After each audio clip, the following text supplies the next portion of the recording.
1963 സെപ്റ്റംബറിലാണ് സ്റ്റാൻലിയും Jack കിർബിയും ചേർന്ന് മഞ്ഞയും നീലയും കലർന്ന പരിശീലന വേഷങ്ങളണിഞ്ഞ ആ കൗമാരക്കാരുടെ സംഘത്തെ ലോകത്തിനു മുന്നിൽ അവതരിപ്പിച്ചത്. അവർ അന്യഗ്രഹ ജീവികളോ കോടീശ്വരന്മാരോ പട്ടാളക്കാരോ ആയിരുന്നില്ല.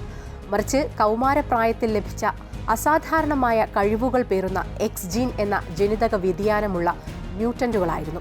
ആ കഥയുടെ പ്രമേയം ലളിതമായിരുന്നെങ്കിലും കഴിഞ്ഞ 6 പതിറ്റാണ്ടുകളായി ആ ഫ്രാഞ്ചൈസിയെ മുന്നോട്ട് നയിക്കുന്നത് അതിശക്തമായ ഒരു ആഖ്യാനമായിരുന്നു. തങ്ങളെ വെറുക്കുകയും ഭയപ്പെടുകയും ചെയ്യുന്ന ഒരു ലോകത്തെ സംരക്ഷിക്കാൻ പ്രതിജ്ഞയെടുത്തവർ. വംശീയമായ വേർതിരിവുകൾക്കെതിരെ ഒരു രൂപകമായി തുടങ്ങി ക്യൂർ ഐഡന്റിറ്റിയും ഇന്റർസെക്ഷനാലിറ്റിയും പരമാധികാര രാഷ്ട്ര നിർമ്മാണവും ചർച്ച ചെയ്യുന്ന സങ്കീർണമായ തലങ്ങളിലേക്ക് അത് വളർന്നു. എക്സ്മെൻ കഥകളിലെ അടിസ്ഥാന സംഘർഷം പലപ്പോഴും അതിന്റെ 2 ആചാര്യന്മാരായ പ്രൊഫസർ ചാൾസ് സേവ്യറും എറിക് ലെൻഷ്യറും തമ്മിലുള്ള ദാർശനിക യുദ്ധമായി ചുരുക്കിക്കാട്ടാറുണ്ട്. മനുഷ്യരും മ്യൂട്ടന്റുകളും തമ്മിലുള്ള സമാധാനപരമായ സഹവർത്തിത്വത്തിനു വേണ്ടി വാദിക്കുന്ന സേവ്യറെ ഡോക്ടർ മാർട്ടിൻ ലൂഥർ കിങ് ജൂനിയറായും മ്യൂട്ടന്റുകളുടെ വിഘടനവാദത്തിനു വേണ്ടി നിലകൊള്ളുന്ന മാഗ്നിറ്റോയെ മാൽക്കം എക്സുമായും താരതമ്യം ചെയ്യുന്നത് അക്കാദമിക് തലത്തിലും പോപ്പ് കൾച്ചറിലും സാധാരണമാണ്. ഹോളോകോസ്റ്റിന്റെ ക്രൂരതകൾ നേരിട്ടനുഭവിച്ച ജൂതവംശജനായ മാഗ്നിറ്റോയുടെ നിലപാടുകൾക്ക് ചരിത്രപരമായ സാധുതയുണ്ടായിരുന്നു.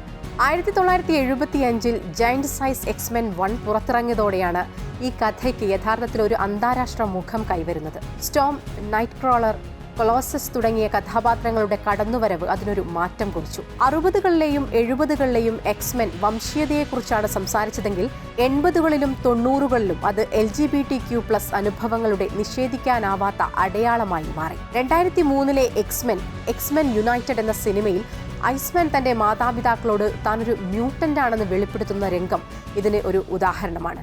നിനക്ക് ഒരു മ്യൂട്ടന്റ് അല്ലാതിരിക്കാൻ ശ്രമിച്ചുകൂടെ എന്ന അമ്മയുടെ ചോദ്യം ലോകമെമ്പാടുമുള്ള ക്യൂർ മനുഷ്യർ കേട്ടു തഴമ്പിച്ച ചോദ്യങ്ങളുടെ പ്രതിധ്വനിയായിരുന്നു. എക്സ്മെൻ ചരിത്രത്തിലെ നിർണായകമായ ഏടുകളെക്കുറിച്ചും മാഗ്നിറ്റോ എന്ന വില്ലന്റെ ശരികളെക്കുറിച്ചും സൈക്ലോപ്സ് എന്ന നല്ല കുട്ടിയുടെ മാറ്റത്തെക്കുറിച്ചും കുറച്ചുകൂടി ആഴത്തിൽ പരിശോധിക്കേണ്ടതുണ്ട്.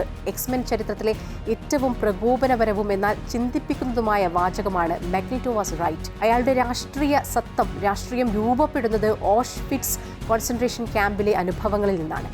ഇനിയും ഒരിക്കൽ കൂടി അരുത് എന്നതാണ് അദ്ദേഹത്തിന്റെ ആപ്തവാക്യം.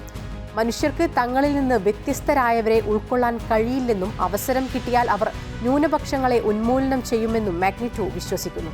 എല്ലാം തികഞ്ഞ നായകന്മാരുടെ പവർ ഫാന്റസീസ് ലോകത്ത് എക്സ്മെൻ മുന്നോട്ട് വയ്ക്കുന്നത് ഒരു പവർലെസ് ഫാന്റസിയാണ്.